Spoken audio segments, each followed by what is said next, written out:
ભાવનગરમાં શહેર કોંગ્રેસનો ઉગ્ર વિરોધ પ્રદર્શન કરવામાં આવ્યું। યંગ ઇન્ડિયા કેસમાં ઈડીની કાર્યવાહી સામે સત્યમેવ જયતેનો નાદ જોવા મળ્યો। જ્યાં સોનિયા ગાંધી અને રાહુલ ગાંધી સામેની ગેરકાયદેસર કાર્યવાહી સામે શહેર ભાજપ કાર્યાલય સામે કોંગ્રેસનો પ્રતિકાર કરવામાં આવ્યો છે। શહેર ભાજપ કાર્યાલયે પોલીસનો ચુસ્ત બંદોબસ્ત ગોઠવાયો। અદાલત દ્વારા યંગ ઇન્ડિયા કેસમાં કોંગ્રેસના સોનિયા ગાંધી અને રાહુલ ગાંધી સામે ઈડી દ્વારા કરવામાં આવેલી કાર્યવાહી સંપૂર્ણપણે ગેરકાયદેસર ગણાવી છે।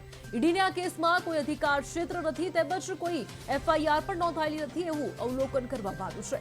શહેર ભાજપ કાર્યાલયે સત્યમેવ જયતેના નારા સાથે વિરોધ પ્રદર્શન કરવામાં આવ્યું। શહેર કોંગ્રેસ પ્રમુખ મનોહરસિંહ ગોહિલ તથા મનપાના વિરોધ પક્ષના નેતા જીતુભાઈ સોલંકી સહિતના આગેવાનો કાર્યકરો વિરોધ પ્રદર્શનમાં જોડાયા હતા અને ભારે વિરોધ નોંધાવવામાં આવ્યો હતો।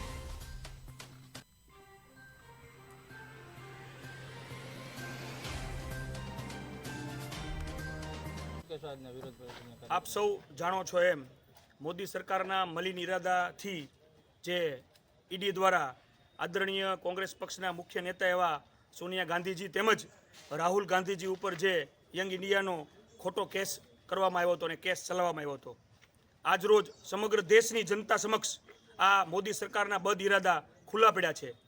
ન્યાયપાલિકાએ આ કેસમાં ઈડીને ફિટકાર લગાવી છે અને કહ્યું છે કે તમારા અધિકાર ક્ષેત્રમાં જ નથી આવતો આવો કેસ કરવો। એટલે આજે સમગ્ર દેશની જનતાએ જોયું કે આ ભાજપ પોતાના સ્વાર્થ માટે ગમે એ સ્વાતંત્ર્ય સંસ્થા હોય દેશની કોઈ પણ સરકારી સંસ્થા હોય એનો કેવો બદ ઇરાદાપૂર્વક ઉપયોગ કરી અને મુખ્ય વિરોધ પક્ષના નેતાઓ પર જે કેસ કર્યો છે એમાં આજે ન્યાયપાલિકામાં એ બંને કોંગ્રેસના મુખ્ય નેતાઓને નિર્દોષ સાબિત કર્યા છે।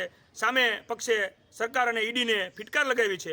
એટલે જ આજ એના સમર્થનમાં અમે સત્યમેવ જયતેના નારા સાથે ભારતીય જનતા પાર્ટી ભાવનગર શહેરના કાર્યાલય સુધી માર્ચ કાઢી હતી। પણ આ ભાજપ સરકારની તાનાશાહી જુઓ। આ લોકશાહીમાં વિરોધ કરવો એ તમામનો અધિકાર હોય છે। કોંગ્રેસ પક્ષના 100 થી 125 કાર્યકરોને આજે પોલીસ દ્વારા અટકાયત કરી અને અહીં પોલીસ ચોકીએ લાવવામાં આવ્યા।